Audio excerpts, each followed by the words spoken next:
अपने सभी गुरुओं को प्रणाम करते हुए आज की ये वीडियो शुरू कर रहे हैं। मित्रों, आज हम बात करने वाले हैं लियो साइन की। यानी अगर आपका लग्न लियो है, एसेंडेंट लियो है या फिर आपका साइन लियो है तो फिर ये वीडियो आपके बड़े काम की है। तो यहाँ पर हम बात करने वाले हैं कि यदि आप 2022 में गवर्नमेंट जॉब देखना चाहते हैं, यानी 2022 में गवर्नमेंट जॉब देखना चाहते हैं, सरकारी नौकरी देखना चाहते हैं, तो आप अपने जन्म कुंडली से घर बैठे आप किस प्रकार से अपनी जो गवर्नमेंट जॉब है वो लग सकती है या नहीं 2022 में, या आपको करना पड़ेगा थोड़ा और इंतजार, इसकी चर्चा करेंगे। और यहाँ पे आपके कौन कौन से महत्वपूर्ण प्लैनेट हैं जिनकी हम यहाँ पर चर्चा करेंगे, वो आपके कुंडली में, पूरे कुंडली में कितना वेटेज रखते हैं, और जितना वेटेज वो रखते हैं तो वही आपको गवर्नमेंट जॉब दिलाने के लिए भी आपको प्रोत्साहित भी करेंगे और आपको दिलाने का काम भी करेंगे। तो यहाँ पर हम देखते हैं कि यदि आप UPSC, UP triple SC, bank, NTPC जैसी इंस्टीट्यूशन में अगर आप जॉब करने के लिए इच्छुक हैं, आईबीपीएस या फिर किसी मैनेजमेंट की जॉब में, तो यहाँ पर सबसे जो पसंदीदा लियो एसेंडेंट का जो सब्जेक्ट होता है मैनेजमेंट ही होता है। किसी भी स्थिति में वो किसी भी कंपनी में जाएं, वो किसी भी इंस्टीट्यूशन में अपना जो है एप्लीकेशन डालें, वो वहाँ पर चुनाव जो उनका पहला चुनाव होगा वो मैनेजमेंट का ही चुनाव होगा, क्योंकि वो मैनेजमेंट सबसे अच्छा करते हैं। तो यदि इनके बेसिक नेचर पे एक बार नज़र डाली जाए तो काफ़ी प्रभावशाली व्यक्तित्व इनका होता है, काफ़ी अथॉरिटेटिव होते हैं। अथॉरिटेटिव होने की वजह से इनका मैनेजमेंट भी उत्तम क्वालिटी का होता है। उत्साही बहुत ज़्यादा होते हैं, उदार होते हैं और महत्वाकांक्षा इनके अंदर बहुत ज़्यादा इस मात्रा में होती है।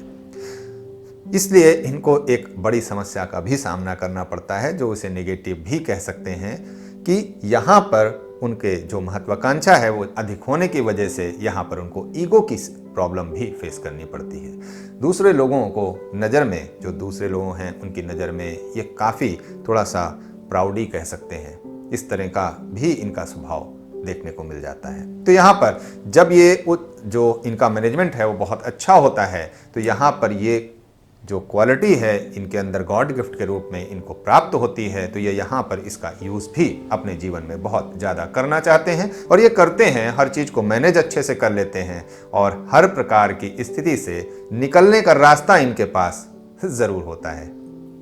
यहाँ पर एक और कमी इनकी बात कर लें तो यहाँ पर ये जिद्दी स्वभाव के बहुत ज़्यादा होते हैं, दृढ़ निश्चयी होते हैं। किसी चीज़ को ठान लिया तो उसे करना है, और करने के लिए जो प्लान बनाना है वो भी इनको भली भांति आता है।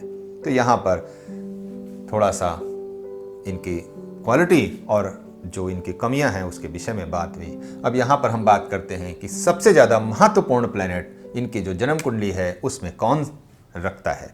तो यहाँ पर हम एक नंबर में यदि बात करें तो यहाँ पर हमारा जो सबसे महत्वपूर्ण प्लैनेट है वो सन है।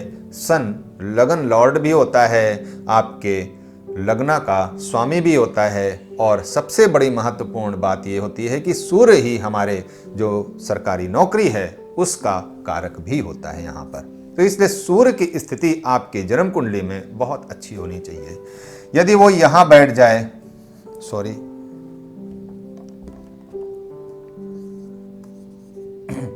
या फिर वो यहाँ बैठ जाएं, तो ये बड़ी खराब स्थिति होती है। यदि आपकी कुंडली में है तो आपकी स्थिति, आपकी हेल्थ इशू आपके साथ जरूर लगा रहता है।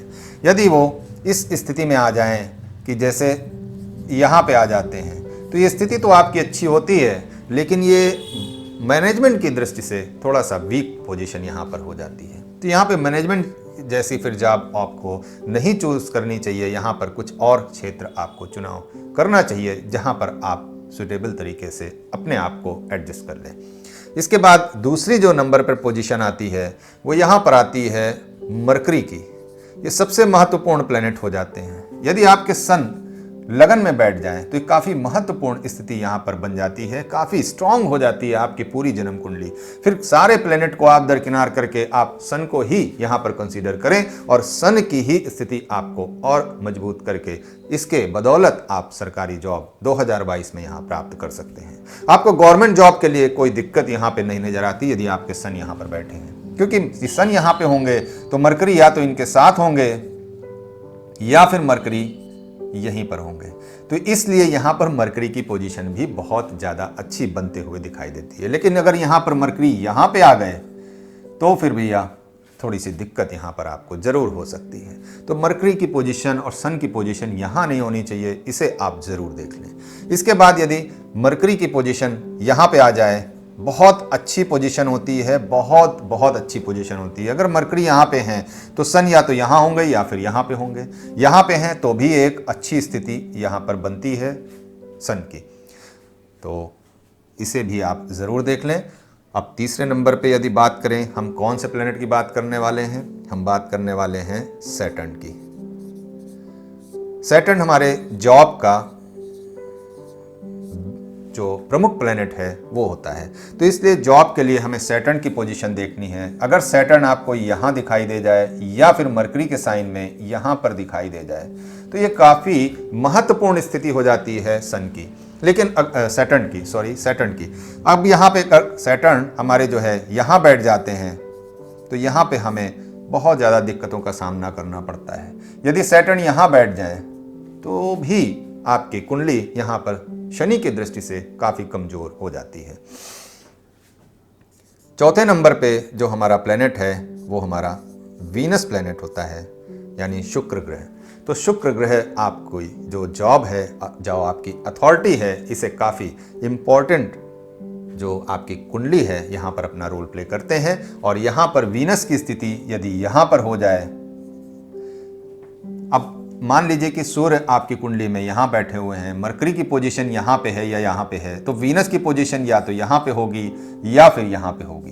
तो ये दोनों ही स्थिति वीनस के लिए काफ़ी महत्वपूर्ण हो जाती है, आपको काफ़ी सपोर्टिव हो जाते हैं वीनस। तो इसलिए वीनस की पोजीशन भी जरूर देखें। अब यदि सन यहाँ पे हैं, मरकरी यहाँ पे हैं, तो वीनस या तो यहाँ पे होंगे या फिर वीनस की पोजीशन यहाँ या यहाँ पे होगी, यहाँ नहीं हो सकती। तो इसलिए इस बात का भी आपको विशेष ध्यान देना होगा कि आपके अपने बर्थ कुंडली, आपके अपने बर्थ चार्ट में, आपकी कुंडली में, जन्म कुंडली में ये सारे प्लैनेट किस प्रकार से आपको सपोर्ट कर रहे हैं। इसके बाद जो हमारा पांचवें प्लैनेट है वो हमारा मून हो जाता है कि यदि हमारा सन कहीं से वीक भी पड़ जाए तो आपको मून का सपोर्ट है या नहीं। तो मून की पोजीशन आपके पूरे बर्थ चार्ट में कहाँ पर पड़ रही है, यदि वो यहाँ पे पड़ जाए तो आप इस यूपीएससी और यूपी ट्रिपल एससी के लिए अगर आप तैयारी कर रहे हैं, मून की पोजीशन यहाँ है, सन की पोजीशन यहाँ है, तो काफ़ी एक अच्छी स्थिति में आपको लेकर के आते हैं। तो काफ़ी इम्पॉर्टेंट रोल अपना प्ले करते हैं ये सभी प्लैनेट। पिछले 2 वीडियो के पहले मुझसे ये सवाल किया था किसी ने कि आपके जो डिटेलिंग है उसमें आप बहुत सारे प्लैनेट्स को आप ले लेते हैं। तो ऐसी स्थिति में हम ये निष्कर्ष कैसे निकालें कि हमें किस प्लैनेट का साथ चाहिए। यानी उनका प्रश्न जो था उसका जवाब वो चाहते थे कि केवल एक प्लैनेट हमें बताएं जिसकी वजह से हम गवर्नमेंट जॉब प्राप्त कर सकते हैं। तो मित्रों यहाँ पे ऐसा मुश्किल है क्योंकि किसी भी कुंडली में हमारे 12 प्लैनेट होते हैं और 12 प्लैनेट हमारे एक प्लैनेट को सपोर्ट करते हैं। यानी हम यहाँ पर जब दशा की बात करते हैं तो दशा में हमारे जो मान लीजिए सन की दशा चल रही है तो सन को सपोर्ट करने के लिए हमें 12 का 12 प्लैनेट का हमें पूरा एस्पेक्ट्स देखना पड़ता है कि किस एस्पेक्ट्स में सारे प्लैनेट यहाँ पर मौजूद हैं। यदि ऐसे एस्पेक्ट्स में हैं जो उन्हें समस्याग्रस्त कर रहे हैं, समस्या देने का काम कर रहे हैं, तो वहाँ वो उसके एंटी हो जाएंगे। तो इसलिए ऐसी स्थिति को ध्यान में रखते हुए हम बार बार यही कहते हैं कि हमारे ये प्लैनेट सपोर्टिव होने चाहिए। और सपोर्टिव क्यों होने चाहिए? ताकि हमारा जो रिजल्ट देने वाला प्लैनेट है उसको किसी भी प्रकार से फ्रिक्शन का सामना न करना पड़े। यदि उसे ज़्यादा फ्रिक्शन का सामना करना पड़ेगा तो आप थक जाएंगे, हार जाएंगे, और फिर यहाँ पे आपको दूसरे लोगों से जो कंपटीशन करना है, दूसरे लोगों को जो परास्त करके आपको जॉब हासिल करनी है, तो ये स्थिति कैसे बन पाएगी। तो इसलिए हमें सपोर्टिव प्लैनेट यानी बाकी के प्लैनेट हमें यहाँ पे ज़रूर देखने हैं। और इस चार्ट में यदि हम बात कर रहे हैं लियो साइन की, तो सिंह लग्न की कुंडली में हमें मंगल का सपोर्ट यदि मिल जाए, इसके अलावा यदि हमें जुपिटर का सपोर्ट मिल जाए,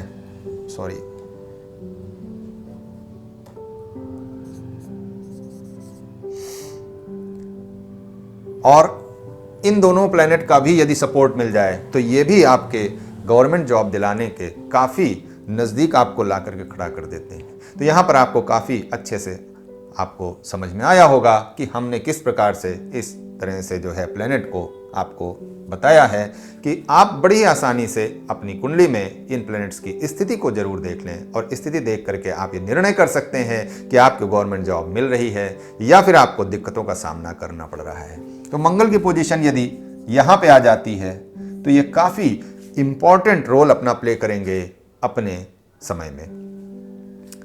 यहाँ से ये सीधे सूर्य को सपोर्ट देते हुए ही नजर आते हैं। यदि लगन में आपके सूर्य हैं और नवम भाव में मंगल बैठे हुए हैं तो 9th हाउस से आपको सन का जो सपोर्ट सन को चाहिए वो काफ़ी इंपॉर्टेंट रोल यहाँ पर प्ले करेंगे मार्स अपने समय में। तो यहाँ पर इस तरह से आप अपने कुंडली में भी देख सकते हैं कि कौन से प्लेनेट आपको सपोर्ट कर रहे हैं और कौन से आपके एंटी हो रहे हैं। तो इस तरह से आप निर्णय निकाल सकते हैं। मित्रों, यूँ तो सवाल बहुत ज़्यादा होते हैं और हर सवाल को तुरंत लेकर के वीडियो बनाना थोड़ा मुश्किल हो जाता है। आप लोग कमेंट के माध्यम से अपने सवाल पूछ लें, उसका जो जवाब है वो चाहे हम एक वीडियो बनाएंगे जिसमें आपके कमेंट्स को ही केवल पढ़ेंगे। और दूसरी बात यह है कि यदि आपने सवाल पूछा है तो उसका जवाब या तो आपको कमेंट में ही मिलेगा या फिर किसी वीडियो के माध्यम से आपको मिल जाएगा। इसलिए चैनल से जुड़े रहिए और आने वाले समय में हमारी जो भी वीडियोस आने वाली हैं उसे आप ज़रूर देखें। चैनल सब्सक्राइब न किया हो तो नीचे सब्सक्राइब कर लें और बेल आइकन को जरूर दबा लें। मिलते हैं अगली वीडियो में, तब तक के लिए नमस्कार।